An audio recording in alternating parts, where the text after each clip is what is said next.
Hey everybody, Rob Maurer here, and today we're going to be talking a little bit about Wall Street and analyst reactions to Tesla's earnings report yesterday. We've also got a couple of updates from Elon on the FSD Beta and another feature, some disappointing news on Giga Berlin, an update on NHTSA, and some news on an older Tesla crash that received a lot of attention.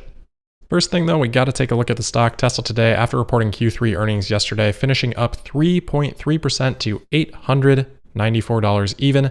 That is the all-time highest close for Tesla stock. It looked like this morning Tesla might be able to break through that all-time high that currently sits at $900.40. Tesla hit that $900 wall, touched it a couple of times, and dropped back down. Not too surprising to see that. Tesla might have to bump up against that wall a couple of times because a lot of people probably have sell orders set up at that level, both because it is a nice even price point and it also happens to coincide with 40 cents below the all-time high. So we'll see if Tesla can take another run at that tomorrow. Anyway, just looking at the stock again, it's nice to see on Yahoo Finance now that the price to earnings ratio is updated. After earnings yesterday, that's now sitting at a multiple of 291. And despite the all-time high close in the stock price, that price to earnings ratio, that's an all-time low. So really exciting times for Tesla investors right now, and we'll see if Tesla can take another crack at that all-time high tomorrow.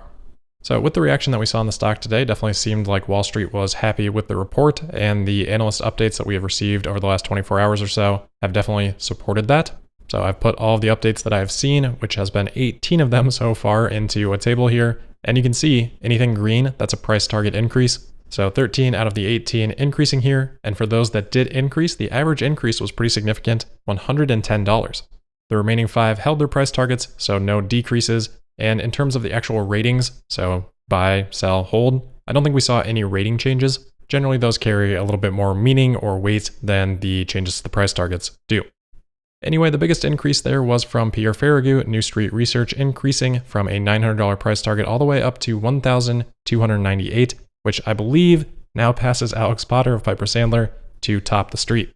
And usually people get confused by this. Remember, these are not comparable to ARK's price targets, which are more like 5-year targets. These are all 1 year. So almost a $400 increase there on Pierre's price target, 44% higher than before. I haven't seen the note yet, but obviously we've had Pierre on the podcast a few times and he's always been pretty bullish. I'm sure he's just putting more of that bullishness into the model now and maybe adding some Tesla insurance, which was one of the questions he asked on yesterday's call. I did have to kind of chuckle a little bit because the top 2 price targets there, so Pierre Ferragu and then Alex Potter, Piper Sandler, both 2 analysts that have been on Tesla Daily. Now I guess we just got to get a $1,200 price target from Gordon Johnson and we'll be 3 for 3 since Dan Galv's Wolf Research, the other analyst that we've had on, does not cover the stock anymore. Anyway, for those other top price targets, again, we have Piper Sandler at $1,200 per share. No price target change there yet, but Potter, about the Q3 results in a note last night, wrote, quote, "In general, we think the results were unassailably good," end quote. It also sounds like there may be the possibility of a price target increase from Piper Sandler. Potter closing off the note by writing, quote, "We will await the 10Q before updating our model, but for now, we are reiterating our overweight rating and $1,200 price target," end quote. His forecast does look out quite far, so 1 quarter may not have quite as much impact on his model as maybe another analyst, but we'll keep an eye out for that when the 10Q does drop, which might actually happen, I don't know, today or tomorrow. Rounding out the top 3 then is Wedbush, so they've increased their price target from $1,000 up to $1,100, but that is their base case, and Ives also notes that they've raised their long-term bull case now to $1,500 per share versus previously $1,300. As for some of those lower price targets, you gotta kind of chuckle at them, I think, a little bit. I mean, we have JP Morgan increasing from $215 up to $250, which would only be an 80 price to earnings ratio based on the trailing 12 months earnings, which should be quite obviously way too low based on Tesla's growth rate. And just to kind of drive that point home, even if you just annualize Q3 earnings, the PE would be 43x, which is lower than Amazon and Netflix. So we'll be seeing a lot more price target increases from those on the bottom in future quarters. All right, moving on. Next, we've got some disappointing news on Giga Berlin. Of course, we know that there is this period of time where public commentary has been solicited. Then any objections would need to be reviewed before granting Berlin final approval for full production. And that commentary period was set to end around this time, but there was an update today from the Brandenburg offices that commentary period is actually going to need to be repeated. So certainly some eye roll inducing news here. The new consultation period will start on November 2nd. And the reason given for needing to repeat that period is because under German law, there needs to be a certain amount of time between the announcement and when the consultation period opens. That apparently needs to be a week. which I guess was not the case the first time. So to avoid any potential issues down the road because of that, they are now redoing this consultation period with the proper amount of notice given. So kind of just seems like a mistake the first time, but if the mistake is made, then this does seem to be kind of the only way to correct that and avoid, again, that uncertainty later on. So as I said, this new consultation period will start now on November 2nd, and it will run until November 22nd, at which point, obviously, the objections then need to be reviewed, and then final approval could come after that. So it's going to be at least another month there for Berlin. Next, we've got a couple of updates from Elon on Twitter. First up on the FSD Beta, Elon being asked about the timeline for the 10.3 release, which previously was expected to be this Friday. Tesla owner Silicon Valley asking if that is still the case. Elon saying most likely. So we'll see. Maybe not the most confidence-inspiring answer there from Elon, but at least it is still on the table. Maybe we see it slip by a couple of days like 10.2 did, as this should be a pretty big rollout if Tesla continues the plan of rolling it out to all 99 safety scores. Elon also replied to a question on if non-FSD beta customers could get the FSD visualizations, and Elon said, yeah, when we're out of beta. Well, FSD is going to be in beta for quite a long time, I think. So it sounds like that might be a bit of a change because I think Elon had previously said that it might be a good idea to allow that visualization to go to everybody, which I do think would be good and would help more people convert up to FSD as an option. But it seems like for whatever reason, Tesla doesn't really want to mess with that at this point. The other thing Elon replied to was a Teslarati article talking about how people might lose access to the FSD beta once they have it. Somebody shared an email of a warning they got from Tesla, which says, hello, you're receiving this email because telemetry from your vehicle was flagged for improper usage of the FSD beta feature. Specifically, while using the FSD beta feature, you or another driver of a vehicle received 2 or more strikeouts, which resulted in the loss of autopilot availability for that drive, or at least 1 strike per 5 kilometers driven on autopilot, which is a visual and audible warning that requires attention. This is your only warning to please keep your hands on the wheel and remain attentive at all times when using autopilot. So totally fair, I think, from Tesla, and actually maybe even a bit too forgiving. I've had my car for a year and I've never even gotten, I don't think, the red blinking lights that said I need to pay attention.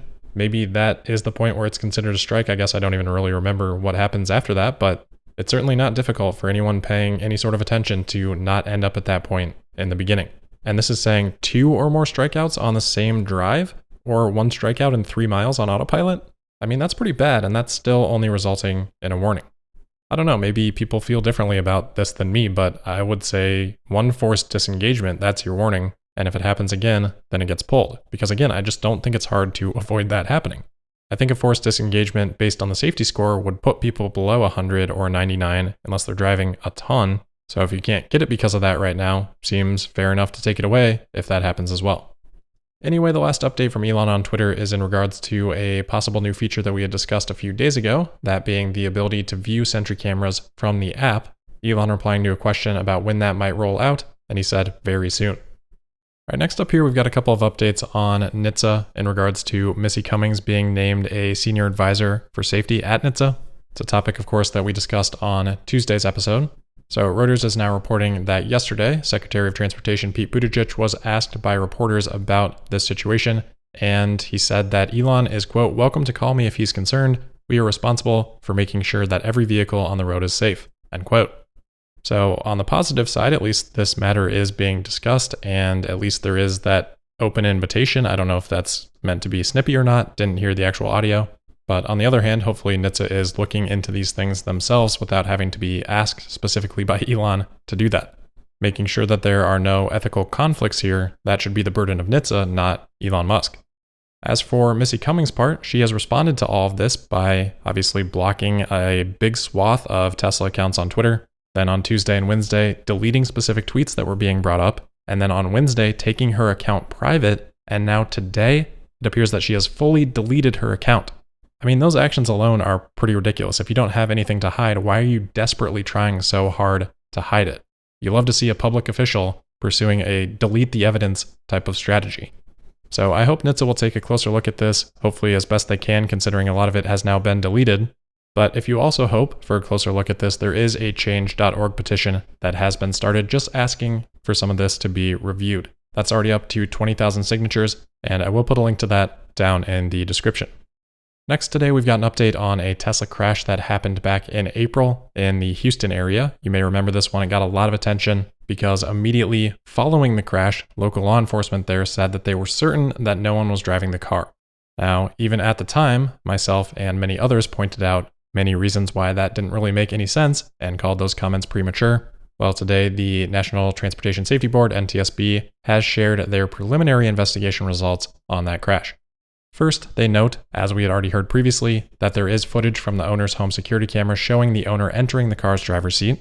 They then note when they used an example car to try to test out autopilot in that location, they were not able to engage auto steer, only traffic-aware cruise control. They note that there was damage to the steering wheel beyond what would have been caused by the fire, and that they had been able to extract data from the event data recorder that indicated that both the driver and passenger seats were occupied at the time of the crash. So clearly someone in the driver's seat. Again, autopilot couldn't be engaged in this location, and they also got data from the EDR that says that the accelerator was pushed down as high as 98.8% in the 5 seconds leading up to the crash, and that speeds of 67 miles per hour were reached.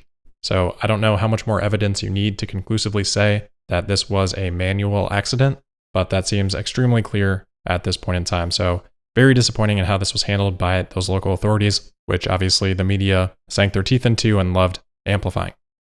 All right, lastly then, some exciting news on the Boring Company. Clark County in Nevada has announced that they are expanding and moving forward with plans for the quote-unquote Vegas Loop, and that county commissioners have approved an agreement with the Boring Company to establish and maintain a transportation system that will go under the Vegas Strip and also to the Allegiant Stadium and UNLV. So this will be a huge expansion on the tunnel that they currently have there for the Las Vegas Convention Center, and there are hopes for even further expansion beyond this someday. So exciting progress for the Boring Company there. Hopefully we'll see some approval for them to actually start using autopilot in those tunnels sometime soon. But that is it for today, so as always, thank you for listening. Make sure you're subscribed and signed up for notifications. You can also find me on Twitter at Tesla Podcast, and I'll see you tomorrow for the Friday, October 22nd episode of Tesla Daily. Thank you.